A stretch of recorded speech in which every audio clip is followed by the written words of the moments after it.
PM Modi આજે સવારે રાજભવનથી મહાત્મા મંદિર જશે, જ્યાં આફ્રિકા ડેની ઉજવણીમાં હાજરી આપશે। ત્યારબાદ અમદાવાદથી સુરત એરપોર્ટ જવા રવાના થશે। સુરતના એરપોર્ટથી હેલિકોપ્ટરથી સેલવાસ જશે અને સેલવાસમાં મેડિકલ કોલેજનું ખાતમુહૂર્ત કરશે અને જનસભાને સંબોધન કરશે। ત્યારે પીએમ મોદીની સુરક્ષા માટેના એક્શન પ્લાનને આખરી ઓપ આપી દેવામાં આવ્યો છે। 150 બેડની મેડિકલ કોલેજના ખાતમુહૂર્તના પ્રસંગે વડાપ્રધાન મોદી સાયલી ખાતે જાહેર સભાને સંબોધન કરવાના છે, જેમાં 3 લાખથી વધુ જનમેદની ઉમટે તેવી શક્યતા છે। તો પીએમની સુરક્ષાને લઈને સમગ્ર સાયલી પંથક પોલીસની છાવણીમાં ફેરવી દેવામાં આવ્યું છે। દાદરા નગર હવેલીમાં ગુજરાત ઉપરાંત મહારાષ્ટ્ર પોલીસનો કાફલો પણ તૈનાત કરવામાં આવ્યો છે।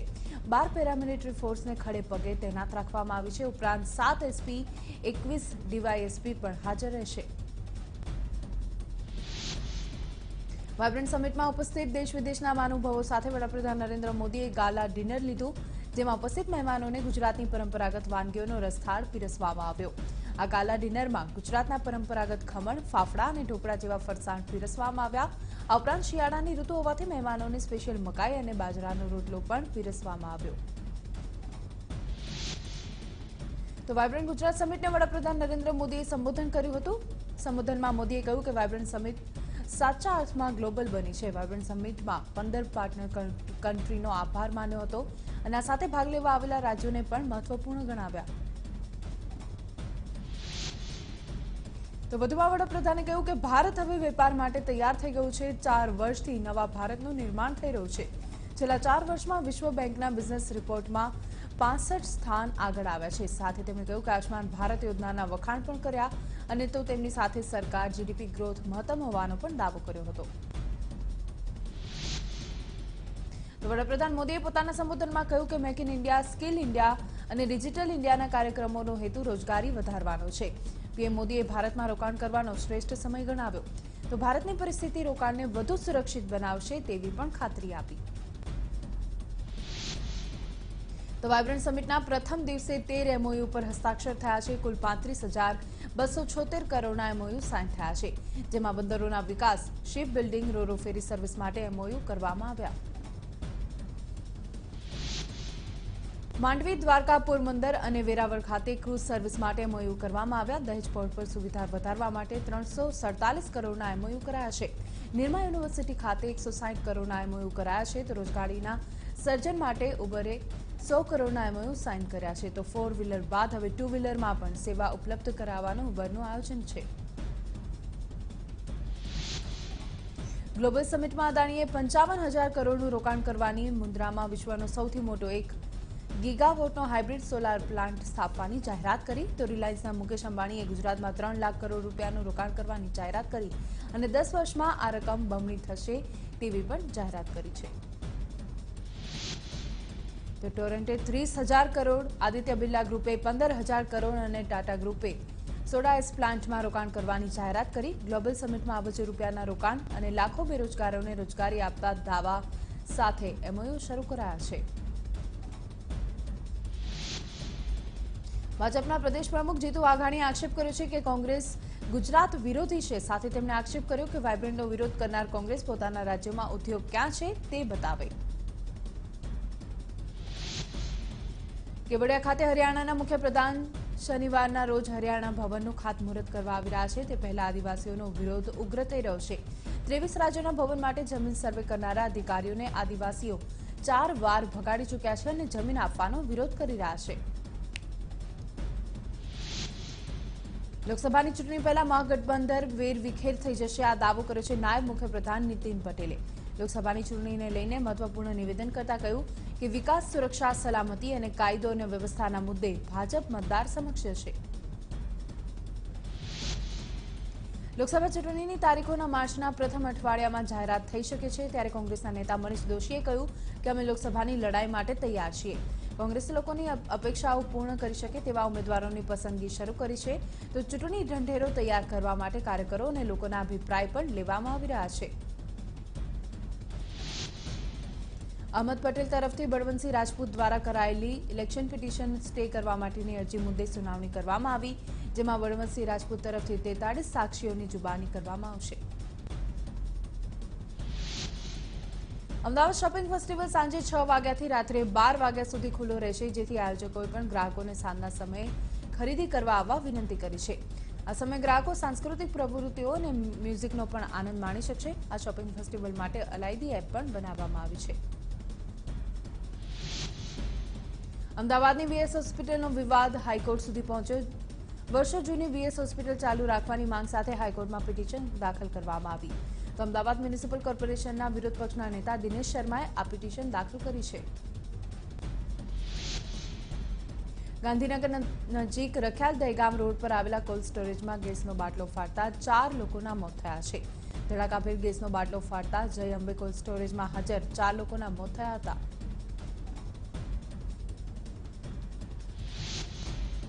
બોટાદમાં એમ્બ્યુલન્સ ન મળતા મૃતદેહને છકડામાં લાવવો પડ્યો. પોલીસ વિભાગને 4 દિવસ પહેલા ગુમ થયેલા બાળકનો મૃતદેહ નદીમાંથી મળી આવ્યો, જેને હોસ્પિટલમાં ખસેડવા માટે રાણપુર આરોગ્ય કેન્દ્રે એમ્બ્યુલન્સ ન આપતા બાળકના મૃતદેહને છકડામાં લાવવો પડ્યો. સુરતની નવસેવા હોસ્પિટલમાં વધુ એક કેદીએ પોલીસને ચકમો આપીને ફરાર થઈ ગયો છે. લાજપોર જેલમાંથી કેદીને સારવાર માટે હોસ્પિટલમાં દાખલ કરવામાં આવ્યો, જેમાં ઓપીડીમાંથી આરોપી ફરાર થઈ ગયો હતો. ભરૂચ પોલીસે કન્ટેનરમાં પ્લાસ્ટિક સ્ક્રેપ નીચે સંતાડેલા દારૂનો જથ્થો ઝડપી પાડ્યો. બાતમીના આધારે સુરતથી રાજકોટ જઈ રહેલા દારૂનો જથ્થો ભરૂચ પોલીસે ઝડપી પાડ્યો છે. પોલીસે 17 લાખની કિંમતના 522 પેટી અંગ્રેજી દારૂને કબજે કર્યા છે અને કન્ટેનરના ડ્રાઈવર અને ક્લીનરની ધરપકડ કરી છે. વડોદરામાં મોડી રાત્રે દારૂની ખેપ કરતા શખ્સોને અકસ્માત નડ્યો. ફતેગંજ વિસ્તારમાં બાઇક પર દારૂની ખેપ કરતા સમયે ગાય સાથે બાઇક અથડાયું અને અકસ્માત થતા દારૂની પોટલી રસ્તા પર ઢોળાઈ હતી. અકસ્માત બાદ ભોગ બનેલા શખ્સ દારૂ ત્યાં જ મૂકીને ફરાર થઈ ગયા અને આ સમગ્ર ઘટના સીસીટીવીમાં કેદ થઈ હતી. સુરતના પુણા વિસ્તારમાં એક સીએની ઓફિસને તસ્કરોએ નિશાન બનાવી. મધરાત્રે બાથરૂમના દરવાજાની ગ્રીલ તોડીને ઘૂસેલા એક તસ્કરે ઓફિસમાંથી 78,000 રૂપિયાની ચોરી કરી. આ સમગ્ર ઘટના ઓફિસમાં લાગેલા સીસીટીવીમાં કેદ થઈ ગઈ છે. સુરતના અમરોલીમાં મૂળ યુપીના એક પરિવારે સામૂહિક આપઘાત કરવાનો પ્રયત્ન કર્યો. પરિવારે ઝેરી દવા પીને સામૂહિક આપઘાત કરવાનો પ્રયત્ન કર્યો છે. તો ઝેરી દવાની અસરથી પુરુષનું મોત થયું છે, જ્યારે માતા અને પુત્રીને સારવાર માટે ખસેડવામાં આવ્યા અને આપઘાતના પ્રયાસ પાછળ આર્થિક સંકળામણ જવાબદાર હોવાનું અનુમાન લગાવાઈ રહ્યું છે. તેલંગાણા રાજ્યમાં ઘરફોડ કરીને હાહાકાર મચાવનારા ચડ્ડી બનિયાનધારી ગેંગ મહીસાગર પોલીસે દાઉદના જેસાવાડા વિસ્તારમાંથી ઝડપી પાડી છે. આ ગેંગના સભ્યો ઘરફોડ કર્યા બાદ દાઉદના અંતરિયાળ વિસ્તારમાં આવી જતા અને અમદાવાદ અને સૌરાષ્ટ્રમાં મજૂરી અર્થે જતા રહેતા હતા. અરવલ્લીના મોડાસાના ફરેડી ગામ પાસે કાર પલટી જવાની ઘટના બની. શામળાજી ગોધરા સ્ટેટ હાઈવે પર ડ્રાઈવરે સ્ટીયરિંગ પરથી કાબુ ગુમાવતા કાર ખાડામાં ખાબકી હતી. તો અકસ્માતમાં 3 બાળકો સહિત 5ની ઈજા પહોંચી અને ઘાયલોને સારવાર માટે મોડાસા હોસ્પિટલમાં ખસેડાયા છે. તાપીમાં વ્યારાના માલીવાડ વિસ્તારમાં બંધ મકાનમાં એક કાર ઘૂસી ગઈ હતી. જોકે બંધ મકાન હોવાથી કોઈ જાનહાનિ ન સર્જાતા લોકોએ રાહતનો દમ લીધો. અમદાવાદના બગોદરા ધંધુકા હાઈવે પર પિકઅપ વાન પલટી જતા 15 લોકો ઇજાગ્રસ્ત થયા છે. ઇજાગ્રસ્ત 15 પૈકી 5ની હાલત ગંભીર છે. માનવામાં આવી રહ્યું છે કે પિકઅપ વાનનું ટાયર ફાટતા આ દુર્ઘટના સર્જાઈ હતી. ઇજાગ્રસ્તોને સારવાર માટે બગોદરા આરોગ્ય કેન્દ્ર ખાતે ખસેડાયા છે.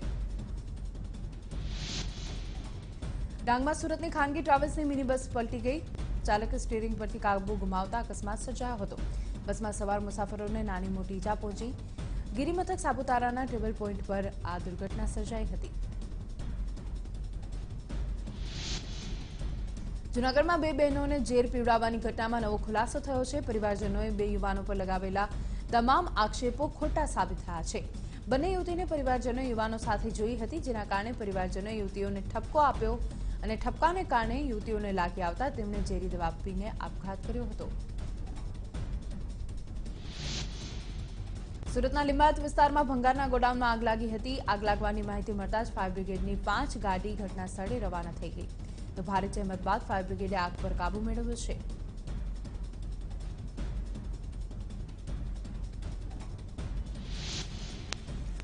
સુરતના લાજપોર વિસ્તારનો એક વિડીયો વાયરલ થયો છે, જેમાં એક મહિલા રોમિયોની જાહેરમાં પિટાઈ કરી રહી છે. તો લેડી સિંગમ અને ડિજિટલ ઇન્ડિયા કી બેટીના નામે આ વિડીયો વાયરલ થઈ રહ્યો છે. અમદાવાદના એરપોર્ટ પરિસરમાં આવેલી ગ્વાલિયા સ્વીટ્સમાંથી વાસી સેન્ડવિચ મળી આવવાની ઘટના બની. રિટાયર્ડ અધિકારીઓ ગ્વાલિયા સ્વીટ્સમાં ખરીદેલી સેન્ડવિચ ખાતા તેમની તબિયત લથડી અને ઉલટી થઈ હતી, જે અંગે રિટાયર્ડ અધિકારીએ એરપોર્ટ મેનેજરને ફરિયાદ નોંધાવી હતી. સુરત આરટીઓના ટેસ્ટ ટ્રેક પર કાર અને બાઇકની ટેસ્ટ આપ્યા વિના પાકું લાયસન્સ આપવાનું કૌભાંડ સામે આવ્યું છે. આરટીઓ અધિકારીને મળેલી માહિતીના આધારે તપાસ કરવામાં આવી અને ₹6,000 થી ₹7,000માં લાયસન્સ કાઢી આપવામાં આવતું હતું. તો તપાસમાં 50 જેટલા લાયસન્સ શંકાસ્પદ રીતે બન્યા હોવાની માહિતી સામે આવી છે. સુરતના કતારગામ પોલીસ સ્ટેશને 6.50 કરોડના ખર્ચે આધુનિક બનાવવામાં આવ્યું. 4 માળના પોલીસ સ્ટેશનને આધુનિક અને ટેકનોલોજીથી સજ્જ કરાયું છે અને 100 જેટલા પોલીસ કર્મીઓને રહેવાની સગવડ, પીએસઓ કેબિનમાં એસી, લિફ્ટ, 32 સીસીટીવીની સુવિધા પણ ઊભી કરવામાં આવી છે. જૂનાગઢના 51 વર્ષીય પુરુષ અને 64 વર્ષીય મહિલાનું સ્વાઇન ફ્લૂને કારણે રાજકોટની ખાનગી હોસ્પિટલમાં મોત થયું છે. સૌરાષ્ટ્રમાં છેલ્લા 18 દિવસથી સ્વાઇન ફ્લૂના 46 પોઝિટિવ કેસ સામે આવ્યા, જેમાંથી 8 લોકોના મૃત્યુ થયા છે. વડાપ્રધાન મોદીએ ઉદ્ઘાટન કરેલા એસવીપી હોસ્પિટલે દર્દીઓને સારવાર આપવાનું શરૂ કર્યું, જેમાં સરકારની પેપરલેસ કામગીરીને આગળ ધપાવવાનો પ્રયત્ન કરાયો છે. જે અંતર્ગત દર્દીઓને યુનિક આઈડી કાર્ડ મળશે અને આગામી સમયમાં ડિજિટલ ટોકનની પણ વ્યવસ્થા કરવામાં આવશે. પૂર્વ ક્રિકેટર જેકોબ માર્ટિન હાલ સારવાર હેઠળ છે, ત્યારે હવે બીસીસીઆઈ જેકોબ માર્ટિનના વહારે આવ્યું છે. બીસીસીઆઈએ જેકોબ માર્ટિનની સારવાર માટે ₹5 લાખની આર્થિક સહાયની જાહેરાત કરી અને જેકોબ માર્ટિનના અકસ્માત બાદ તેની હાલત ગંભીર છે અને તે સારવાર લઈ રહ્યા છે. સુરત મહાનગરપાલિકા સ્વચ્છતા મિશનના લીરે લીરા ઉડાવી રહી છે. પાલિકા દ્વારા કચરાનો યોગ્ય નિકાલ નહીં કરવામાં આવતા હોવાની ફરિયાદ વચ્ચે પુણા વિસ્તારમાં સ્થાનિક લોકો કચરો ઠાલવી રહેલા ટેન્કરને અટકાવ્યું હતું. ઘટના બાદ પાલિકા કર્મચારીઓ અને સ્થાનિક કોર્પોરેટર નિલેશ કુંભાણી પણ દોડી આવ્યા હતા. ગુજરાતના રાજ્ય કર્મચારી સંકલન સમિતિના કર્મચારીઓએ કાળી પટ્ટી ધારણ કરી સરકાર સામે વિરોધ વ્યક્ત કર્યો. 7મું પગાર પંચ, ભથ્થું અને વિવિધ પદે માંગણી પૂર્ણ ન થતા સરકાર સામે કર્મચારીઓએ વિરોધ વ્યક્ત કર્યો. આ ઉપરાંત 29મી જાન્યુઆરીએ વડોદરામાં મહારેલી અને મહાસભાનું પણ કર્મચારીઓએ આયોજન કર્યું હતું.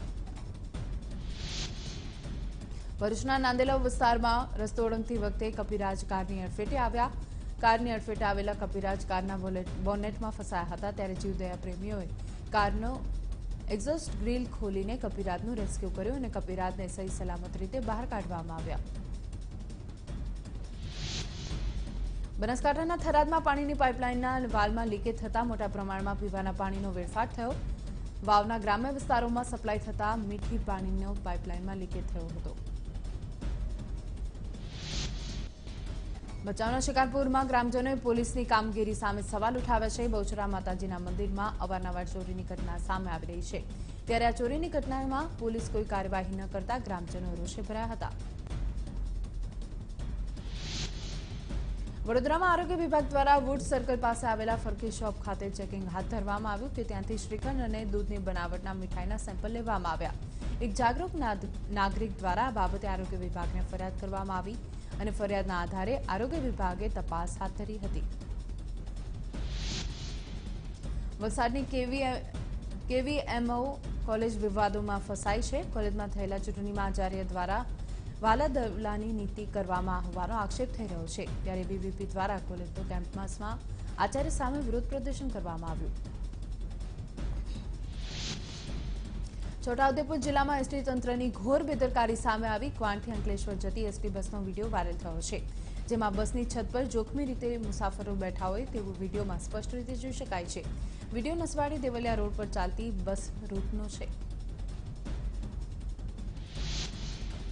ઉજ્જૈનમાં દ્વાદશ જ્યોતિર્લિંગ સંમેલનના સફળ પ્રારંભ બાદ બીજું સંમેલન સોમનાથમાં યોજવામાં આવશે. ફેબ્રુઆરીની 23, 24, 25 તારીખના રોજ 3 દિવસના સંમેલનનું આયોજન કરવામાં આવ્યું, જેમાં દેશભરમાંથી 12 જ્યોતિર્લિંગમાંથી તમામ પૂજારીઓ, વ્યવસ્થાપકો, ટ્રસ્ટીઓ, સંત અને મહંતો, કથાકારો પણ ઉપસ્થિત રહેશે.